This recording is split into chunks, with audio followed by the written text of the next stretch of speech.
What is up, YouTube, and welcome back to the channel. Today I bring you the Killing It Again Stinger GT Elite.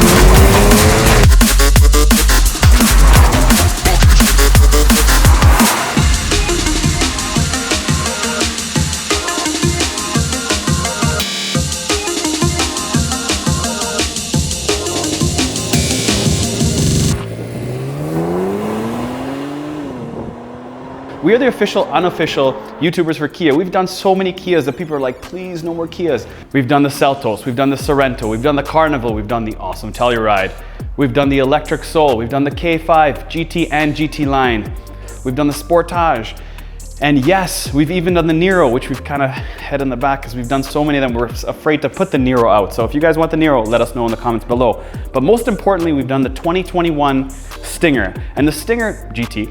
And in Canada here, they're called a little bit different than they are in the US, but we've done the 2021, and that's where we really jump into all the tech, all the things I love about it, all the things that kind of brought the Kia Stinger up to where it is today. The Kia Stinger, man, is probably one of the best family sedans you can buy on the market today. And you really got to watch that video because I really take a deep dive into it. This video is going to be a lot faster. It's just going to go over all the things I do like about the Kia Stinger in general, the updates they've made, including obviously the new badge. You can see it looks like KN, but that's their new thing. They've kind of livened it up. That round circular Kia logo was just a bit dated and it sort of dragged it with some of the old Kia mindset or stigma. So this is all new with the badging. They've done it in the Carnival. They've done it in the K5 in some countries. But yeah, there's a lot to know, and let's jump into it. Because we're a Canadian channel and we're doing a quick video, I want to talk about the Canadian content you get in this car. Now, one thing to note is there was a huge price jump between 2021 and 2022. So if you want the most loaded version you can buy, then buy the 2022. If you're looking for just, you know, the basic mid-range, then take a look at a 2021 because there's been a price increase in Canada of over 5K. Now there's content in there to sort of make up for it, but it depends. If you're a content guy and you like lots of content and you want to spend in the mid-50s, then look at the new one. So here's how they go. GT Limited is where it starts at. Then you go GT Elite and GT Elite with Suede. And this is what this one has. This is a GT Elite with Suede. So thanks to Kia Canada for giving us this car to review. But yes, this is the most expensive Kia you can buy. Now they start at $50,595 in Canada. In the US, they start at about 36, but that's different. It comes rear-wheel drive. In Canada, you can only get it all-wheel drive and you can only get it with the big engine. So speaking of engines, you get two engines that you can buy in the US. In Canada, we have a 3.3 liter. You only get one choice. That's a 3.3 liter V6 that they had in the old model, except this makes more power, 3 horsepower more. Not a huge bump from the 2021 to the 2022, but in Kia land in general, this 3.3 liter V6 twin turbo makes 368 horsepower and 376 pound-feet of torque. That propels this 4,000 pound beast, because it is one, to 0 to 60, anywhere between, depends who you read, 4.4 to 4.7, and does the quarter mile in 12.9 seconds. 12.9, man, that's high 12s. You can brag to all your buddies, your family sedan that costs mid-50s does the quarter mile in the high 12s. Now, obviously the comments are gonna blow up and say, I want a Kia Stinger and mine's modified, it has over 500 horsepower, and I do it in the high 11s. Good for you. We're talking about straight out of the box here. And straight out of the box is awesome. To get at this price point, there's lots to go over. Let's talk about the front. So in the front here, they haven't changed a whole lot except for, as I mentioned in the intro, the logo. The logo is the big change on the front. They do have adaptive headlights in the low beam, but really that's about it on the front. So in Canada, you can only get this V6 3.3, as I mentioned, that makes 368 horsepower, but in the US, you can get a 4-cylinder now. That's the same engine that's in the K5 GT that makes 300 horsepower and 311 foot-pounds of torque.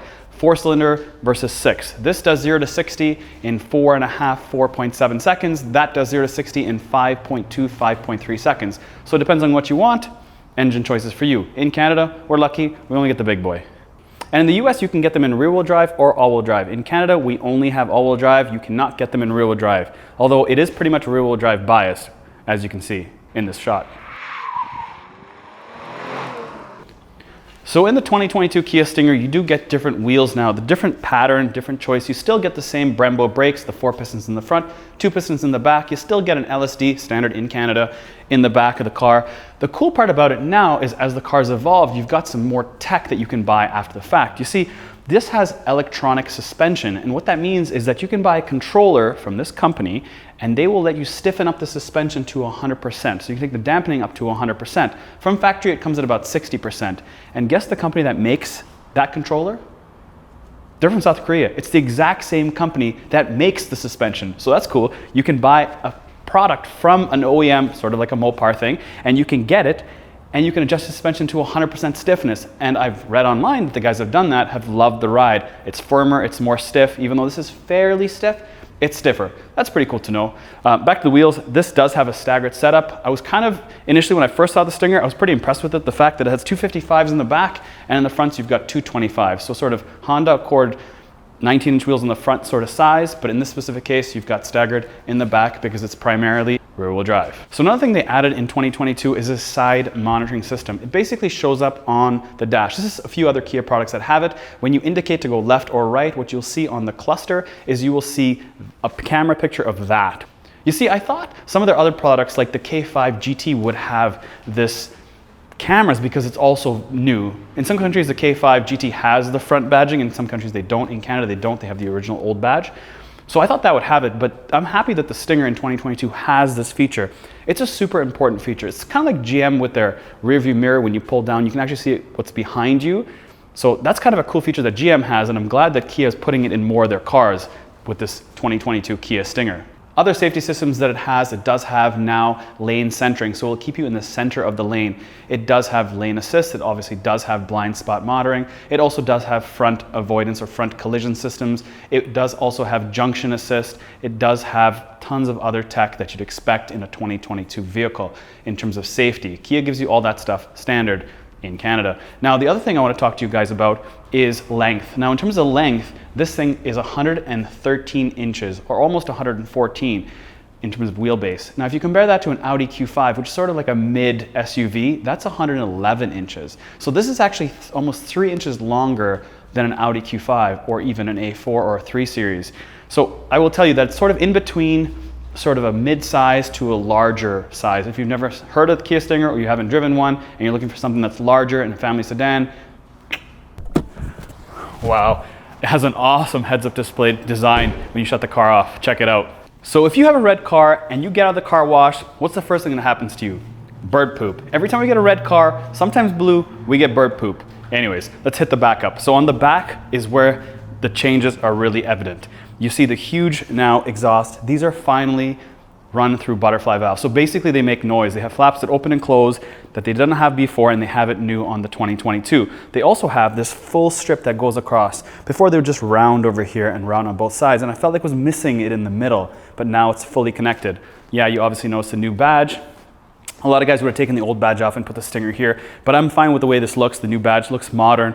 It is a little bit of a different font, obviously, but also a different feel. It's sort of like a aluminum, brushed aluminum sort of trim versus these are all kind of shiny, and then this is brushed. So a bit changed there. I would just have liked to see all consistency across the board, but it is what it is, whatever. They're trying to really focus your eyes right here. These things are huge. Let me go with measuring tape and measure them. These things are 5 inches wide. That is massive. Go measure your Ford F-150 and tell me how many inches they are. Now I know that's the real exhaust and that's just the outside, but these things are massive. And if you didn't know, the Kia Stinger is also a sportback, a liftback, a hatchback.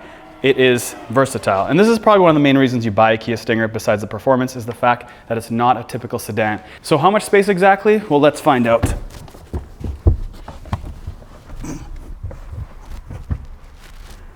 A ton of space. That's how big this thing is. Yeah, I would say it's like 6 feet of space. Let's measure it up. So in terms of length, with the seats down right to that console, you've got 75 inches. To the back of these seats, you have 43, which is actually really good for a car. Man, we've done SUVs that are way smaller than this, 36, 37. This is 43. And in terms of width and entry point, no, you can't fit a sheet of plywood. It's 38 inches wide. All right, so watch me. I'm getting in here, and when I put my booty down, I'm sliding backwards, and my leg is like this. It can't go straight down. My leg is like that. So I have to slide my feet, kind of weird. So basically the front of my feet are actually off the ground and my heel is kind of digging in. I can't get my feet flat because my calf hits the back of the seat. So you have to probably be taller to actually be comfortable in these seats in the back, because for me now, it just feels really weird, but there's a lot of space here. So one of the big things I know for a fact is rear facing seats will fit back here. For your kids, there's no doubt. So this is definitely more like family cruising, tons of room. Like there's a ton of room, decent amount of head space. Again, you can see that sort of in the first review I did, but this one's a big one because this does have suede through and through, and it has 3 awesome red seat belts. That is money. Everything else is pretty straightforward. It does have USB, not C, you just USB, and it does have a 12 volt, 180 watts in the back. It does obviously have vents, and it does have heated seats in the back, as well as these grills for the 15 speaker sound system. Let's go to the front. All right, so I'm in the front seat of the Kia Stinger, and yes, this car is not perfect. It's pretty close for the dollars. Is it perfect? Almost. And the biggest thing I want to talk about as soon as I get in the car, before I take it for the drive, is there is a rattle in this specific car. Now, a few other Canadian YouTubers have reviewed this car and they've said it has rattled, but when I did some research, I know exactly what it is. It's basically the sunroof is an oversized sunroof, and when the car flexes, it does sort of creak and crackle, and you can hear it over here. Now, I listen to music fairly loud, so I can't hear it, but when I'm recording, I can definitely hear it. It does creak and crackle. There is a fix for it, so it's not the end of the world. Small stuff that I can complain about would be something like the sunshade. If there's a specific sunshade button, I can't find it. It's actually the same button that opens and closes the sunroof, except it doesn't tell you on here. You just kind of have to guess. But let's get into it and see what you guys think. So on the left here, you do have memory seat. You do have obviously one-touch windows. You do obviously have your mirrors, all that stuff. You do have lane keep. You've got the gas button on this side and the power trunk. So you can actually have the trunk open up from the cabin, press the button, it opens up. As I look through the cabin here, this has a huge improvement, and that comes in the form of this display. This is your typical upgraded Kia display. It's a 10.3-inch screen, and I'll get into that in a minute.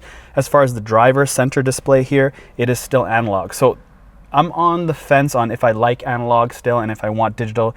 I find in the economical brands or the lower end brands, it's cool to have digital because it's different. See, only the real high end stuff sometimes has digital. So if you look at the Benz, which sort of resembles the C-Class for these vents, but the Benz has all glass and all digital. New Escalade has all glass, all digital. So when you see that stuff, you're thinking, man, I want digital in my car, so why can't the Stinger have it? And they do have it in the K5, they do have it in other Kias. So why doesn't it have it on this one? And I think it's probably because of when the build dates were happening, but also they want to keep it more pure and more aesthetic in terms of its, driver feel. So that's why they have it in analog there. And I don't really mind it. It looks very messy because they have the speed in every increment of 10. So they've got 0, we're in Canada, so this is kilometers, so it's 0, 10, 20, 30, 40. It's a lot going on. And underneath that, they have miles per hour. So 0, 10, 20. There's just a lot going on in that gauge. I wish that gauge was cleaner. But hey, at the end of the day, if that's the only complaint, again, like the sunroof, let's move on. The Kia logo on the steering wheel is obviously new. Other than that, it all looks kind of the same as before. Obviously, there's a huge change is the stitching and the suede inserts and suede on the front. It's very nice. They have the red everywhere. Yeah, it's good, but it feels solid. Like I mentioned in the original Stinger review, it feels very solid. When I close and open the doors, this door handle to open is just very easy. When I close the door, it feels solid and strong. The steering wheel is the right amount of thickness. It is flat bottom. It is also heated. These seats are cooled and heated as well. It's got wireless charging. It's got Apple CarPlay, Android Auto. Yeah, it's got, as I mentioned, a 15 speaker sound system.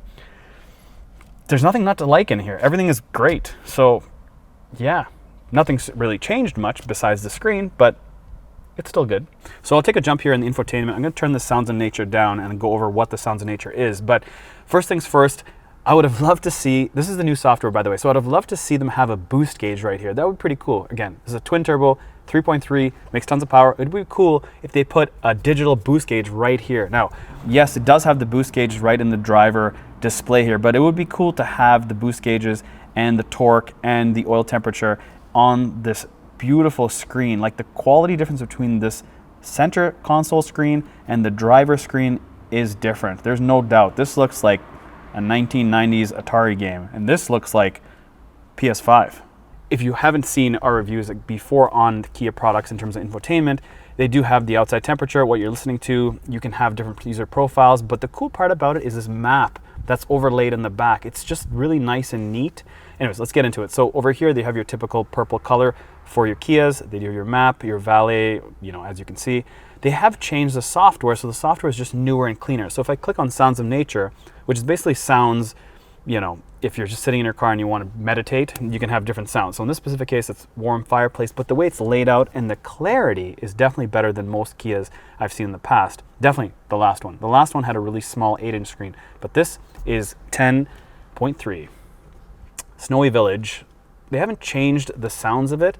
Now, the Carnival has a little bit more in it, so you would think they brought some of that Carnival stuff in here in terms of Sounds of Nature, but they haven't yet. This is a new software, so Now, you see this in this specific case, it's a split screen, so here we are, and I'll touch and you can move it around. So let's move this over here and go through the details of this menu. So if I start off here, you have the map, and when I hit map, it does have a split screen and I can move it around, and it's very fast. Like, watch my finger. Like, it's super fast. There's no lag whatsoever, and it's very clean. Like, you can just zoom in really fast. Now, the other cool part about it is here, when I get out of this thing here, is, let me get out of this thing here. Oh, wow, look at that. It's so fast.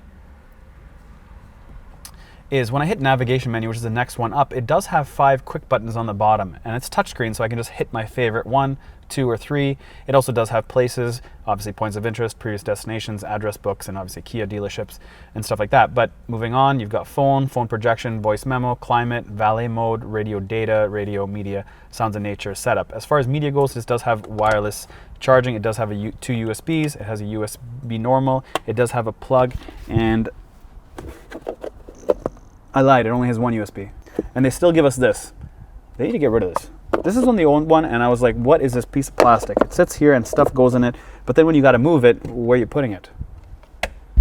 Sounds of Nature setup, Uvo, which is basically an app on your phone where you can find all the data about your car, you can track it, you can start it, that kind of stuff. Notifications, user manual. User manual is a big one I like because you don't have to basically try to find it. You have it in the car itself.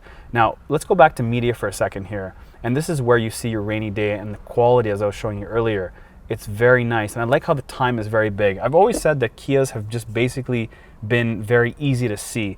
All their buttons are nice and big, and that's no different in the HVAC controls. This is the same as the old model, but I like how it's just stayed the same. They haven't changed it for the sake of changing it, which is always a big one with manufacturers. They always want to change it, but they've left it. What they have changed, though, is the key. Check this out. It is the new Kia logo on the key. This is the same, that is different. Anywho's, let's take this bad boy for a ride and see how it drives.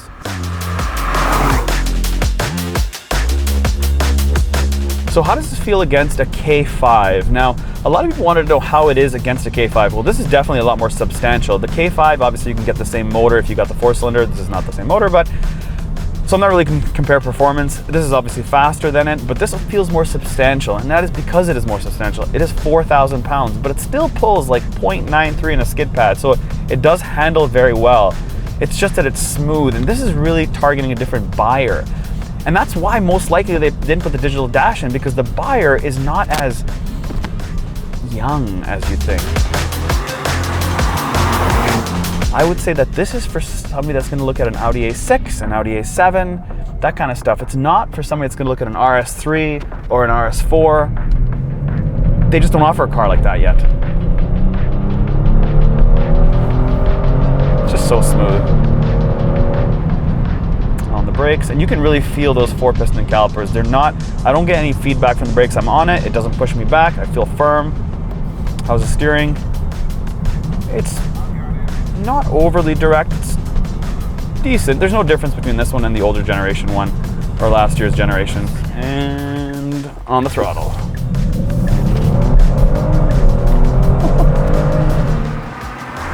So the Stinger has 5 different drive modes, and you use this little circular button here.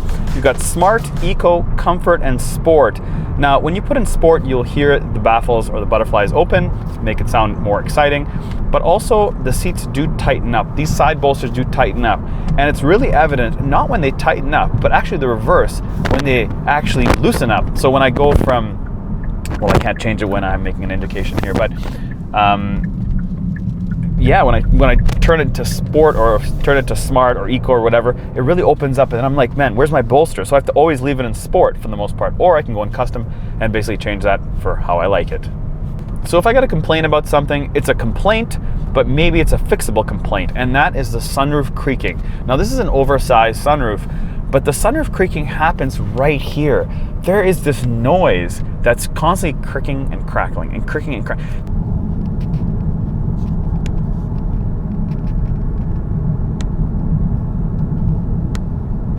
Over time, it does get really annoying. So hopefully it's a fixable item, and hopefully this is not the only car that has it.